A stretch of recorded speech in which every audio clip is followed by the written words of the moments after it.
Hey guys, welcome back. Today is gonna be a 1 month check-in. I've been using the Ordinary products for just over 5 weeks now. I incorporated 18 products into my daily routine, AM and PM. Of course, I use these products with things that I was already using, my cleansers, my eye creams, peel-off masks, and overnight masks. I wore no makeup today so you guys could see where my skin is at this point. I definitely hit a few speed bumps along the way. I definitely found a few products that my skin didn't really like so much and a few things that my skin actually really did like. The very first product that I used on the very first night was the AHA 30% plus BHA 2% peeling solution. This is the one that goes on red with the Tasmanian pepperberry. It looks kind of cool because it, I don't know, makes your face kind of look bloody. I was peeling for 2 weeks, pretty intensely for the first week. It slowed down on the second week. The skin underneath it was really, really nice. It was smooth. I definitely noticed that my pore size shrunk a little bit. I had used the caffeine solution 5% plus EGCG.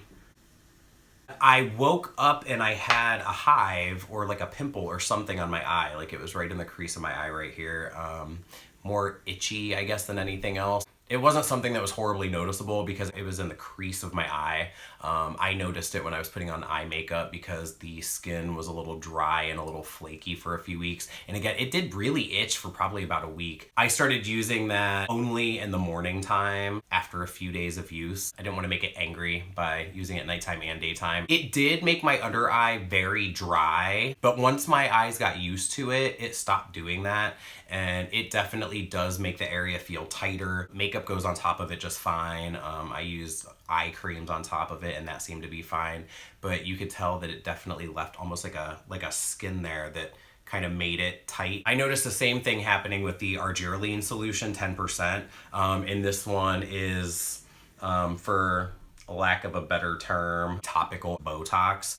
And it does almost give you that feeling of real tightness because I use it here where my crow's feet are, and then I use it on the forehead area. And so that really just helped to keep everything nice and tight, nice and smooth. Makeup looked really good over top of it. The entire month that I was using all of these products, my skin with makeup on looked really good. For the 2 weeks after I used the AHA 30% peel, I also had really dry, really tight skin on my neck. The skin was really splotchy, it was really red. I did have a few things go on during the month, so that's just, another thing that I experienced. By day 11, I noticed that my skin was just overall looking super, super nice, and the pores looked really small, especially with makeup on. Morning 16, I had used the Coty Airspun powder for 2 days in a row. I thought that would be a really good cheap powder just to pack on to catch fallout from eyeshadow and that kind of thing, to use as an all over setting powder. Anyway, I woke up on morning 16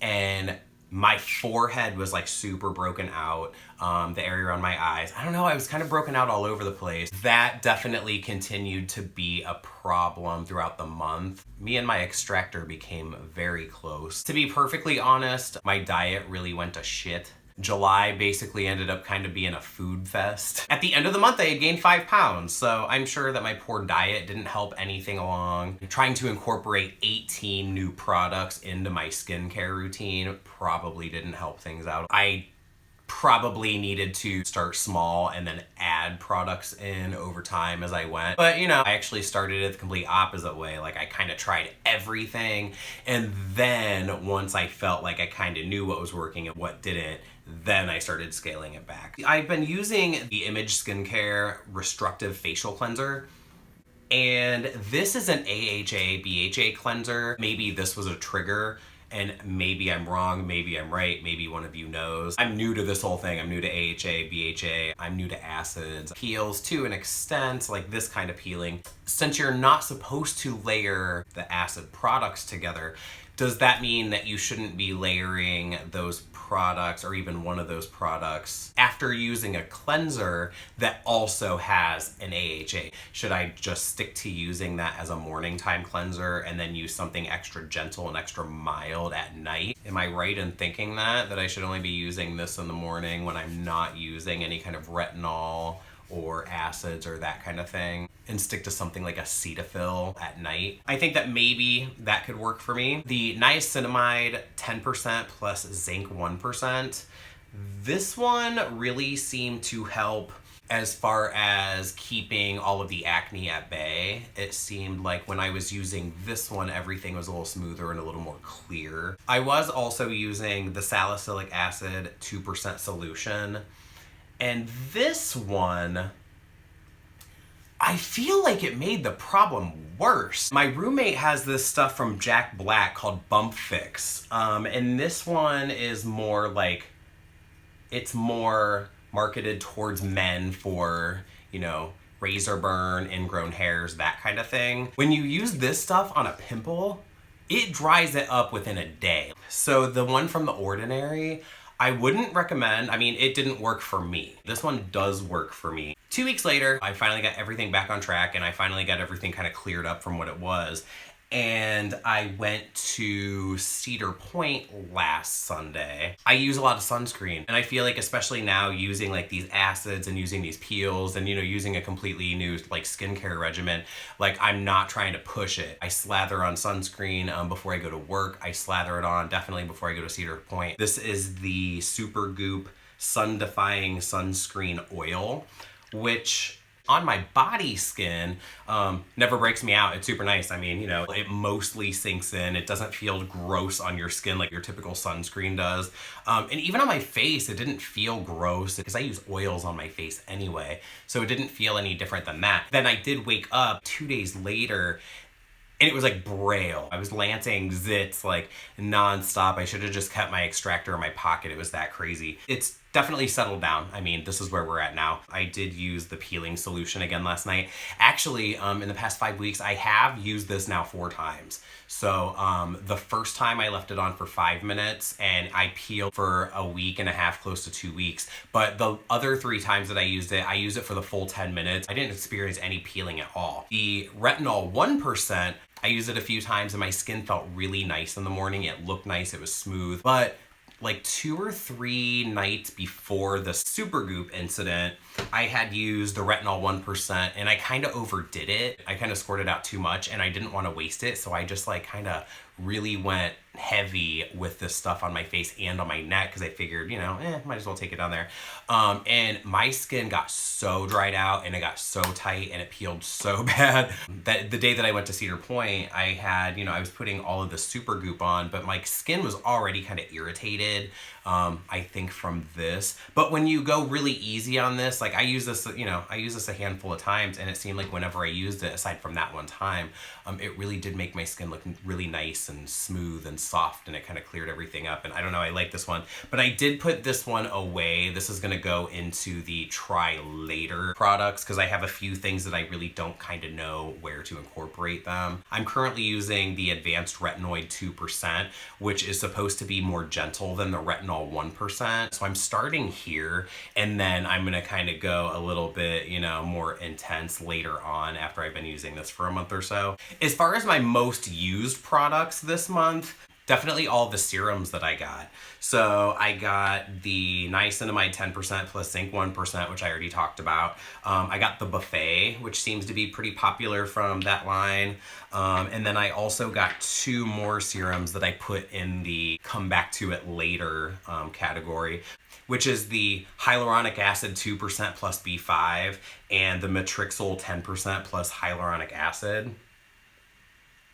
I put these on the back burner for now because I don't know if they're really doing anything for my skin. I don't think they're doing anything bad for my skin, but I'm not sure. I guess I haven't noticed that they're doing anything beneficial. But again, 18 products in a month, like you're not really gonna know what's working out. So I figured I would just go ahead and do the niacinamide 10%, zinc 1% at night, and then do the Buffet in the morning time, and then I would just do those for now, and then we'll incorporate stuff later on.